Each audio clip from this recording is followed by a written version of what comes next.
Haleluya. Renungan hari ini berjudul Membuka Tanah Baru. Yeremia 4 ayat 3 berkata, "Bukalah bagimu tanah baru dan janganlah menabur di tempat duri tumbuh."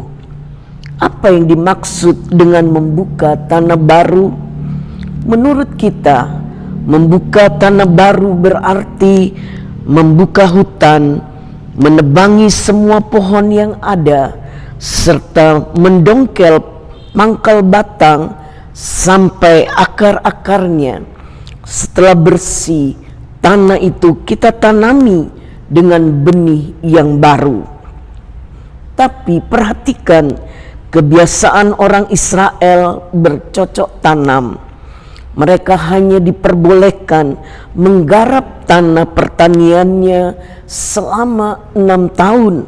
Dan pada tahun ke-7 tanah itu harus diistirahatkan. 6 tahun lamanya engkau harus menaburi ladangmu. Dan 6 tahun lamanya engkau harus merantingi kebun anggurmu dan mengumpulkan hasil tanah itu. Tetapi pada tahun yang ke-7 haruslah ada bagi tanah itu suatu sabat, masa perhentian penuh, suatu sabat bagi Tuhan. Ladangmu janganlah kau taburi dan kebun anggurmu janganlah kau rantingi. Imamat 25 ayat 3 dan 4. Jadi selama 1 tahun tanah itu dibiarkan begitu saja tanpa dicangkul, dibajak, ataupun diairi. Akibatnya tanah itu menjadi sangat keras dan hanya ditumbuhi oleh tanaman liar seperti ilalang dan semak duri. Karena tanahnya sudah mengeras dan dipenuhi oleh ilalang dan semak duri, benih sebaik apapun yang ditabur tidak akan bisa tumbuh dengan baik dan pada akhirnya akan mati. Begitulah keadaan hati seseorang yang lama tidak tersentuh oleh mata bajak dan tidak mengalami aliran air hidup. Tanah hatinya sangat keras dan dipenuhi oleh berbagai belukar, ilalang, dan semak duri. Sebaik apapun benih yang ditabur tidak akan menghasilkan tuaian, sebab benih itu pasti akan mati. Keadaannya tetap kering dan gersang, kerohaniannya tetap saja kerdil, tetap kanak-kanak dan tidak pernah bertumbuh, seperti perumpamaan seorang penabur yang menaburkan benihnya. Tentu ini sangat mengecewakan.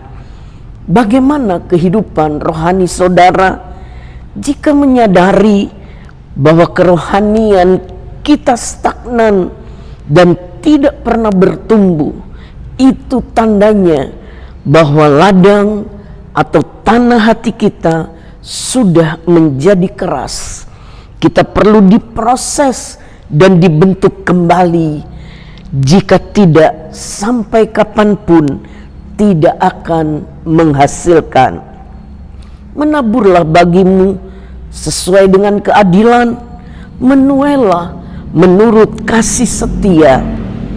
Bukalah bagimu tanah baru, sebab sudah waktunya untuk mencari Tuhan sampai Ia datang dan menghujani kamu dengan keadilan. Hosea 10 ayat yang ke-12. Masih banyak orang Kristen yang mudah sekali tersinggung dan marah ketika mendengar firman Tuhan yang keras. Lalu kita pun mogok tidak mau pergi ke gereja atau tetap beribadah, tapi kita pindah ke gereja lain. Inilah gambaran dari hati yang keras. Kita tidak mau menerima teguran. Hati yang demikian harus dibongkar dan diolah kembali.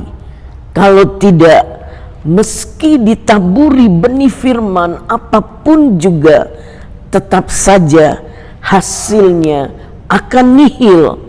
Sebab firman yang mereka dengar berlalu begitu saja dan tidak tertanam di dalam hati.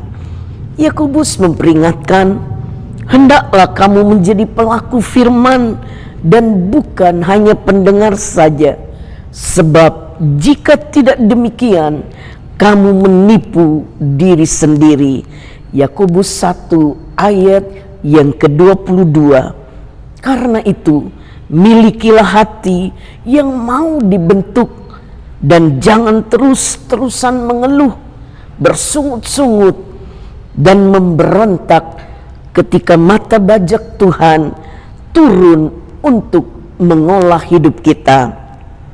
Tertulis, setiap harikah orang membajak, mencangkul dan menyisir tanahnya untuk menabur?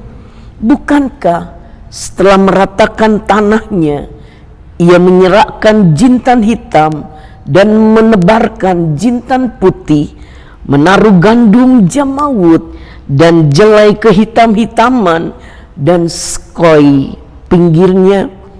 Yesaya 28 ayat 24 dan 25. Jadi proses pembentukan dari Tuhan itu ada waktunya. Selama kita mau tunduk, proses itu akan segera selesai.